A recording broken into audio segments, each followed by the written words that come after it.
Smith for the last 8 years. I'm sure it's a tough night for Mike. Yeah. No clean water since July. That is what some folks in Jackson have been dealing with ever since a gas pipeline burst and contaminated several wells. They've been living in hotels, living off bottled waters. They can't keep it up forever. So what is the long-term plan? Jeremy Ross tonight at a crucial meeting.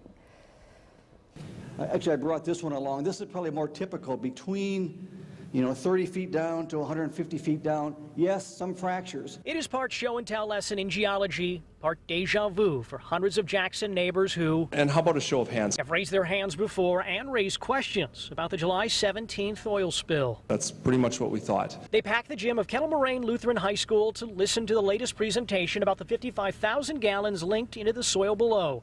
For the first time, the Department of Natural Resources heads up a discussion focused on the health of impacted water. I don't see that water being usable for at least a decade, if not longer. The focus is on finding a safe long-term drinking supply as contamination has forced the community to consider alternatives. There's still 15, 20,000 gallons of gas plus that's somewhere in the aquifer. 5 options are permitted by the DNR, including using the nearby Village of Jackson system, establishing a public Town of Jackson sanitary district, replacing the existing private wells with deeper ones, creating a privately owned water supply system, or combination of 2 or more approaches.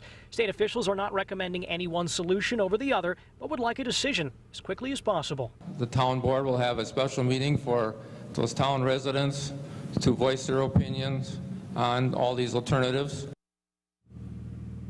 Now, overall, the feeling we got from people attending the meeting this evening is this is information that they have heard before. Frustration is starting to set in, but they continue to listen. Oil company is paying for the cleanup, but the big question this evening, who will foot the bill going forward for that clean, long-term water supply? Tonight, we do not have that answer. The town will be meeting next month to discuss those water options. We're live in Jackson. Jeremy Ross, Fox 6 News. You said they've heard some of this before, but when the guy said a decade before this water will be clean again, that seemed new to me. Was that a shock to them? I think it was a shock to many people who attended. I think some people were aware that their water supply parts would take years to clean up. Tonight, some putting a number on some of the impacted areas. Got it. All right, Jeremy, thanks so much for that. The Packers' run defense is going to face a tough test Monday night in Seattle. Marshawn Lynch, he's like a freight train and a high-speed train with shoulder pads and a helmet. Tim Van Voren with a blitz. The Seattle Seahawks will challenge the Packers with their running game.